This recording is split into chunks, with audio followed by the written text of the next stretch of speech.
பிரார்த்தனை செய்து பாருங்கள், நீங்கள் கடவுளிடத்தில் செல்லலாம். சேவை செய்து பாருங்கள், கடவுள் உங்களிடத்தில் வருவார் என்று சொன்ன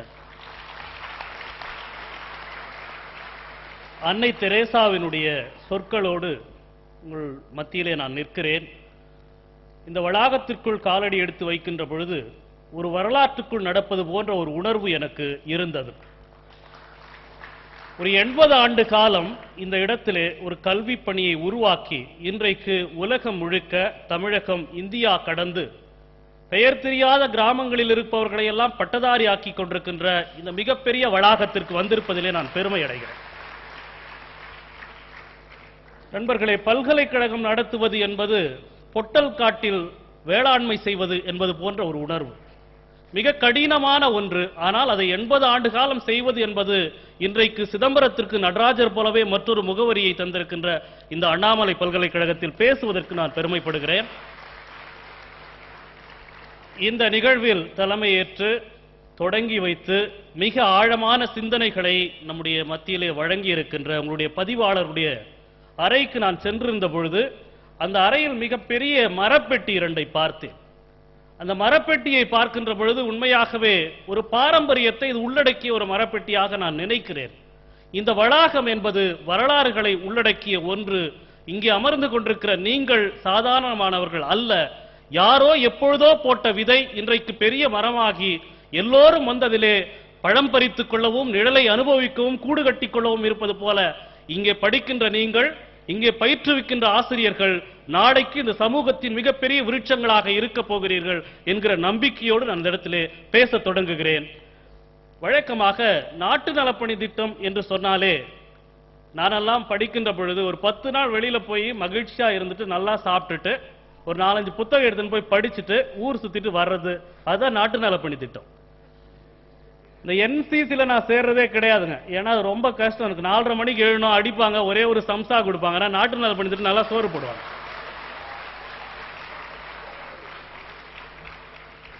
ஆனால் முதலாக நான் ஒரு வரலாற்று நிகழ்வை போல மத நல்லிணக்கத்திற்கு ஒரு கருத்தரங்கத்தை இங்கே தொடங்கி வைத்து மிகச் சிறப்பாக அதை வழிநடத்தி கொண்டிருக்கின்ற அதனுடைய ஒருங்கிணைப்பாளர் முனைவர் ஜெயராஜ் அவர்களை நான் பார்த்து மிக பெருமையோடும் மிக உவகையோடும், நீங்கள் மிகப்பெரிய வழிகாட்டியாக இந்த சமூகத்திற்கு இருக்கிறீர்கள், நீங்கள் காட்டுகிற இந்த வழியில் உங்களுடைய மாணவர்கள் நாளைக்கு இந்த சமூகத்தை வழிநடத்துவார்கள் என்கிற நம்பிக்கையோடு இங்க இருக்கின்ற ஆசிரியர்களையும் மாணவ செல்வங்களையும் என் சொந்தங்களையும் வணங்கி நான் உங்களிடத்திலே பேசுகிறேன்.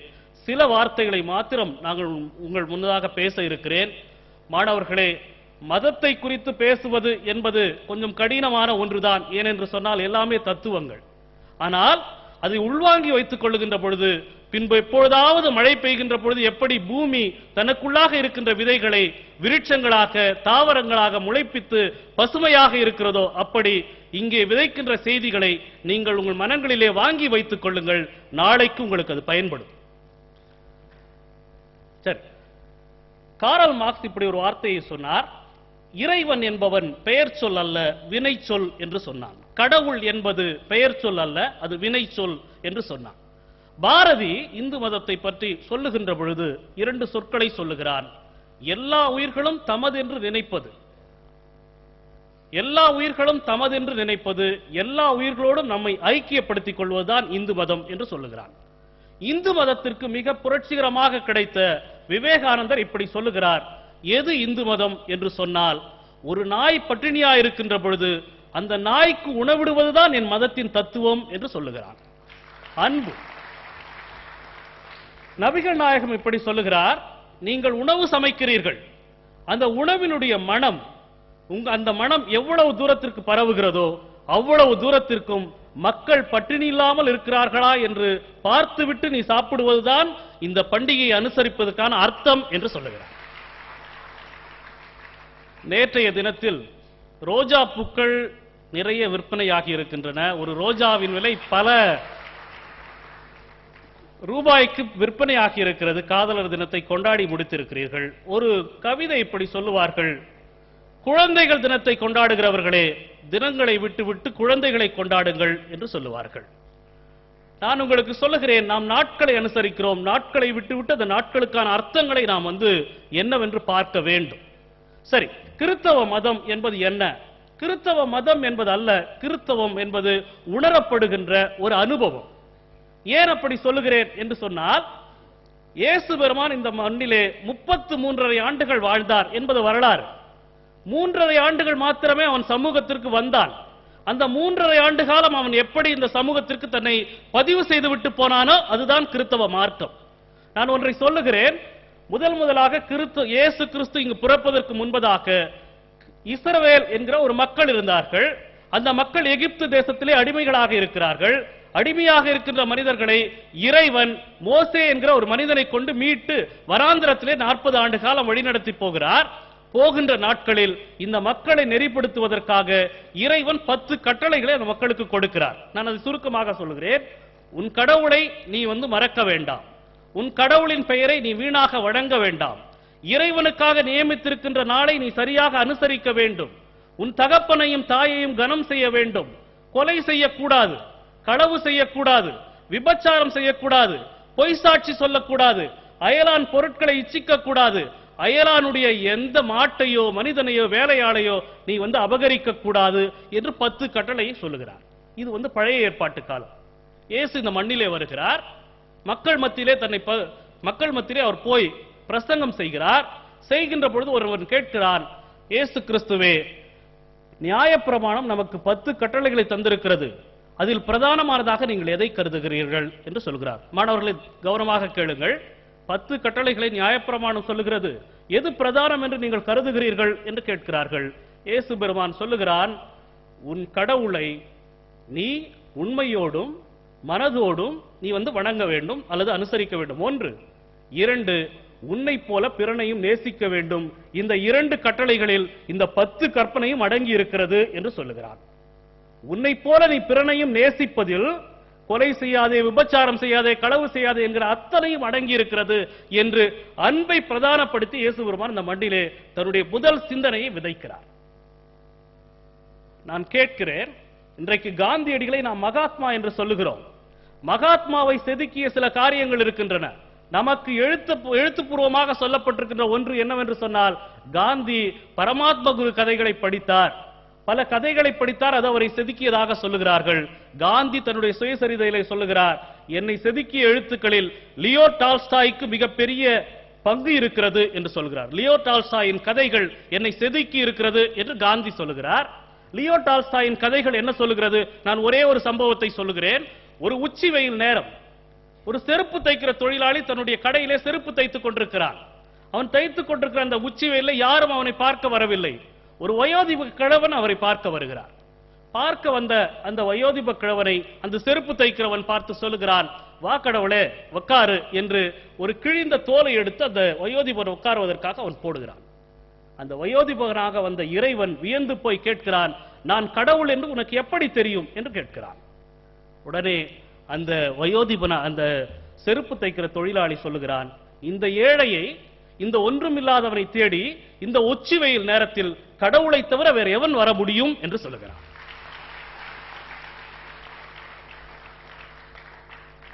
நண்பர்களே, இதுதான் எல்லா மார்க்கமும் சொல்லுகிறது.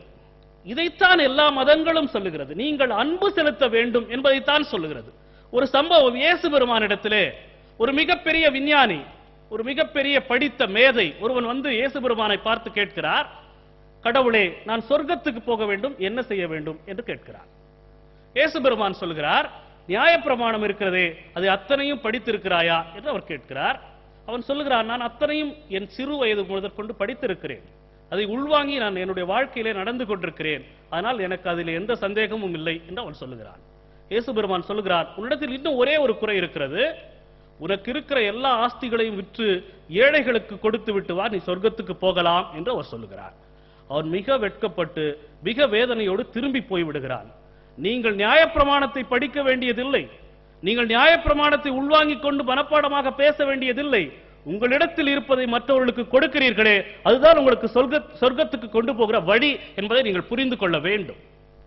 இயேசு சொல்லுகிறார், உங்களிடத்தில் இரண்டு உடை இருந்தால் ஒரு உடையை இல்லாதவனுக்கு கொடு, அதுதான் நீ இந்த உலகத்திலே செய்ய வேண்டிய மிக முக்கியமான பணி என்று சொல்லுகிறார்.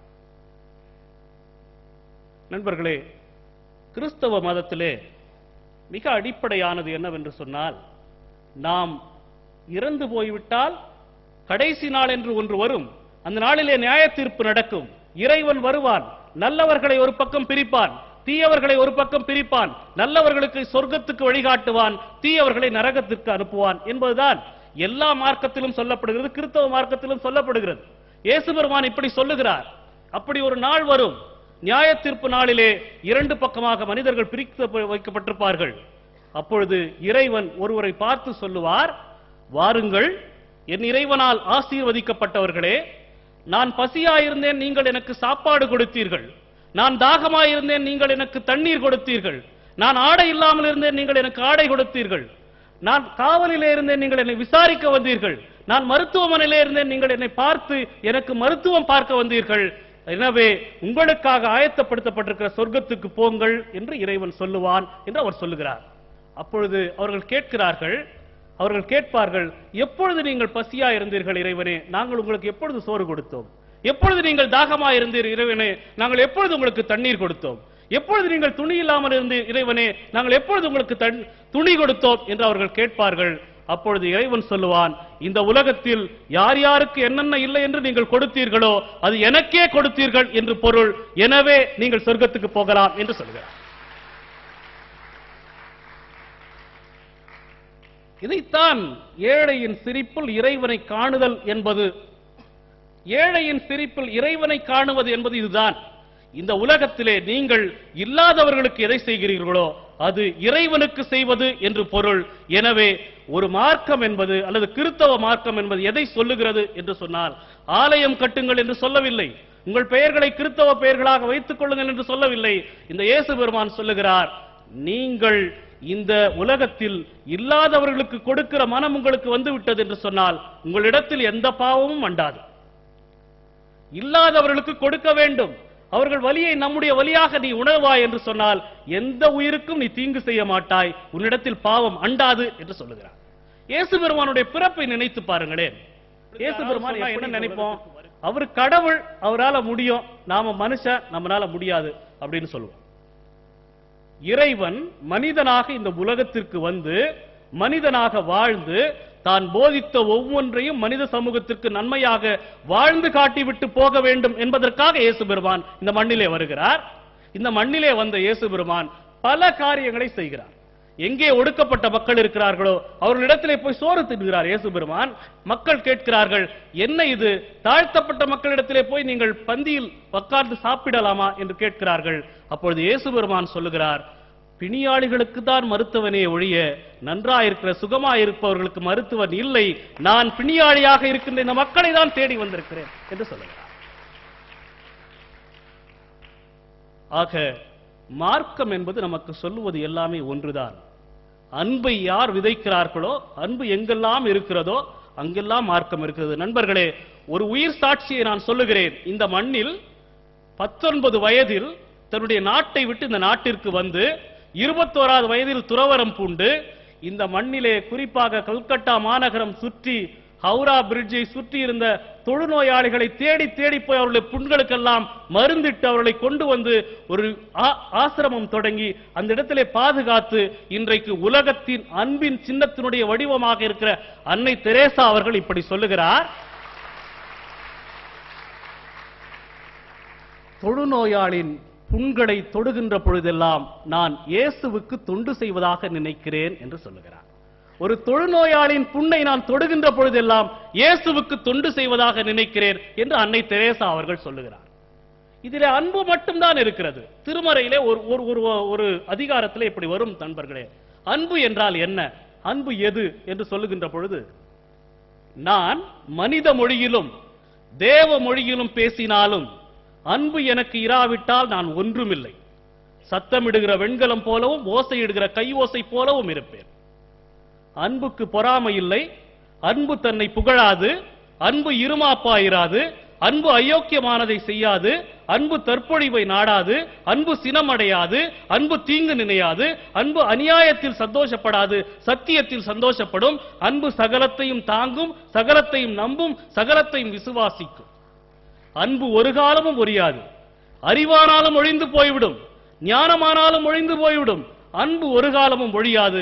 நண்பர்களே, நான் ஒன்று சொல்லுகிறேன், இந்த உலகத்தில் உங்களால் ஒன்றில் நிரம்பி வழிய முடியும் என்று சொன்னால் அன்பினால் மாத்திரமே சாத்தியம்.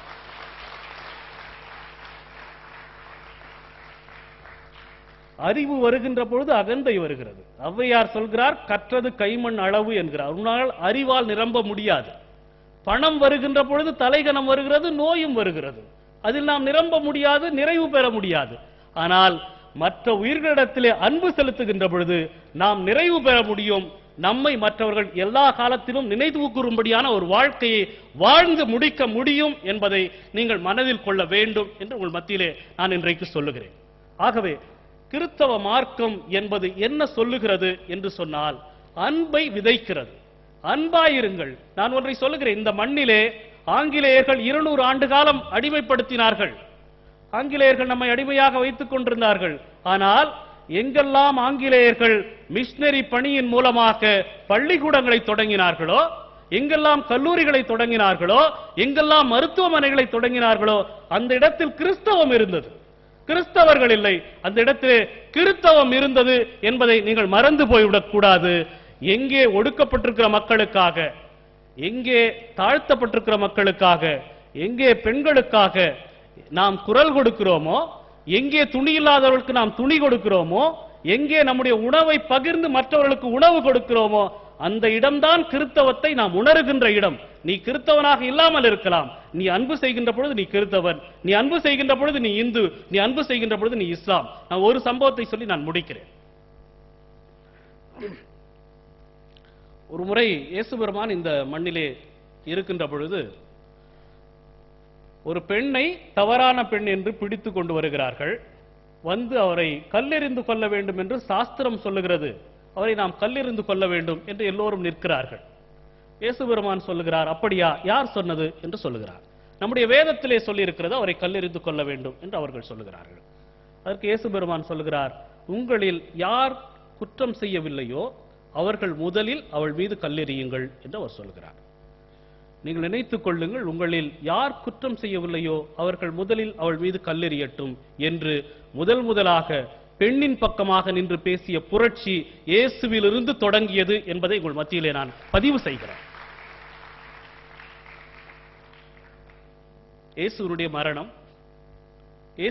மரணம் எத்தனை பேருக்கு தெரியும் என்று நினைக்கின்றன. இயேசுனுடைய மரணத்தில் இயேசுவை குற்றவாளியாக சுமத்துகிறார்கள். சுமத்தி இயேசுவை துன்புறுத்துகிறார்கள். துன்புறுத்தி அந்த அரசனுக்கு மனக்கசப்பாக இருக்கிறது. அவன் வெளியே கொண்டு வந்து சொல்லுகிறான், இந்த ஒரு முக்கியமான திருவிழா நாளில் ஒரு குற்றவாளியை விடுதலை செய்வது என்பது நம்முடைய மரபு. இதோ இங்கே ஒரு பெரிய திருடன் இருக்கிறான், அந்த திருடனை நான் உங்களுக்கு இந்த திருவிழா நாளில் விடுதலை செய்யவா அல்லது ஒன்றும் அறியாத இந்த இயேசுவை விடுதலை செய்யவா என்று அவர் கேட்கிறார். மக்கள் எல்லாம் சொல்லுகிறார்கள், அந்த திருடனை நீங்கள் விடுதலை செய்து விடுங்கள், இயேசுவை கொலை செய்யுங்கள் என்று அவர்கள் சொல்லுகிறார்கள். இயேசுவை கொலை செய்யுங்கள், திருடனை விட்டு விடுங்கள் என்று சொல்லுகிறார்கள். அப்படி திருடனை விட்டு விடுங்கள், இயேசுவை கொலை செய்யுங்கள் என்று சொன்ன அந்த மக்களுக்காக சிலுவையில் இருந்து கொண்டு இயேசு சொல்லுகிறான், இறைவனே இவர்களை மன்னியும், இவர்கள் செய்கிறது இன்னது என்று அறியாமல் இருக்கிறார்களே என்று இயேசு சொல்லுகிறார். நண்பர்களே, கடைசியாக நான் ஒரு சம்பவத்தை சொல்லி முடிக்கிறேன். சிலுவை நாம் அனைவருக்கும் தெரியும். இன்றைக்கு மதம் கடந்து எல்லோரும் தங்கள் மார்புகளிலும் கைகளிலும் எல்லா இடங்களிலும் அணிந்து கொண்டிருக்கிற ஒரு சின்னம். இந்த சிலுவை என்பது புனிதமான சின்னம் அல்ல. சிலுவை என்பது ஒரு கொலைபாதக சின்னம், கழுமரம், ஒரு தூக்கு மரமாக இருந்ததுதான் சிலுவை. இயேசு வருவதற்கு முன்பு வரைக்கும், இயேசுவை அந்த சிலுவையிலே அறைவதற்கு முன்பு வரைக்கும் சிலுவை என்பது இப்படி டி வடிவத்தில் இருந்தது. இயேசு வந்த பிறகுதான் இந்த சிலுவை இப்படி ஆனது. இந்த சிலுவையின் மீது இதுவரைக்கும் பட்ட எல்லா ரத்தங்களும் குற்றம் செய்த ரத்தங்கள், எல்லா ரத்தங்களும் கொள்ளையடித்த ரத்தங்கள், எல்லா ரத்தங்களும் கொலைபாதகம் செய்த ரத்தங்கள். ஆனால் முதலாக இந்த மனுகுலம் செய்த பாவத்திற்காக ஒரு குற்றமும் செய்யாத ஒரு மனிதனுடைய ரத்தம் அந்த சிலுவையின் மீது படுகிறது, அது புனிதமாக்கப்படுகிறது. சிலுவையினுடைய தத்துவம் ஒன்றுதான். சிலுவை எப்பொழுது புனிதமாக இருக்கும் அல்லது சிலுவை எப்பொழுது முழுமையடையும் என்று சொன்னால், இந்த கோடு இருக்கிறது, மேலிருந்து கீழாக இருக்கிற இந்த கோடு இருக்கிறது, இது இறைவனுக்கும் மனிதனுக்குமான உறவை சொல்லுகிற கோடு. இந்த கோடு இருக்கிறது, இது மனிதனுக்கும் மனிதனுக்குமாக இருக்கின்ற உறவை சொல்லுகிற கோடு. நீங்கள் நினைத்து பாருங்கள், இப்படி இறைவனுக்கும் மனிதனுக்குமாக இருக்கின்ற இந்த கோடை இப்படி பார்த்தால் நமக்கு என்ன தோன்றும்? ஒன்றுமே தோன்றும். அது ஒரு ஒன்று அல்லது ஒரு கோடு அல்லது ஏதாவது ஒன்று. ஆனால் எப்பொழுது மனிதனுக்கும் மனிதனுக்குமான உறவு சரியாக இருக்கிறதோ அப்பொழுதுதான் இறைவனுக்கும் மனிதனுக்குமான உறவு சரியாக இருக்கிறது என்று பொருள். அப்பொழுதுதான் சிலுவை அர்த்தமாகிறது. கிறிஸ்தவ மார்க்கம் இதைதான் சொல்லுகிறது. மனிதனுக்கும் மனிதனுக்குமான உறவு சரியாக இருக்கின்ற பொழுது இறைவனுக்கும் உனக்குமான உறவு சரியாக இருக்கும். இப்போ மனிதனுக்கும் மனிதனுக்குமான உறவு சரியாக இருப்பது என்றால் என்ன என்று சொன்னால், இந்த உலகத்தில் யாரெல்லாம் இல்லாமல் இருக்கிறார்களோ அவர்கள் மீது அன்பு செலுத்துவதுதான் ஒரு மனிதன் மற்றொரு மனிதனிடத்திலே காட்டுகிற அல்லது ஒரு மனிதன் மற்றொரு மனிதனிடத்திலே செய்கின்ற உறவு என்பதை புரிந்து கொள்ள வேண்டும். சிலுவை என்பது மனிதனுக்கும் மனிதனுக்கும் இருக்கின்ற உறவு சாத்தியப்படுகின்ற பொழுது மாத்திரமே இறைவனுக்கும் நமக்குமான உறவு சாத்தியம். எனவே கிறிஸ்தவ மார்க்கம் என்பது இயேசு என்பவர் ஒரு பாவம் அறியாமல் மனிதன் மனிதனாக வாழ முடியும், மனிதன் எந்த சூழலிலும் மன்னிக்க முடியும், மனிதன் எந்த சூழலிலும் மனித விடுதலைக்காக பேச முடியும் என்று மனிதர்கள் மீது அன்பை வெளிப்படையாக அனுபவமாக காட்டிவிட்டு போன அந்த வழிதான் கிறிஸ்தவ மார்க்கம் என்று சொல்லி இந்த வாய்ப்பு தந்த அனைவருக்கும் நன்றி கூறி விடைபெறுகிறேன். நன்றி, வணக்கம்.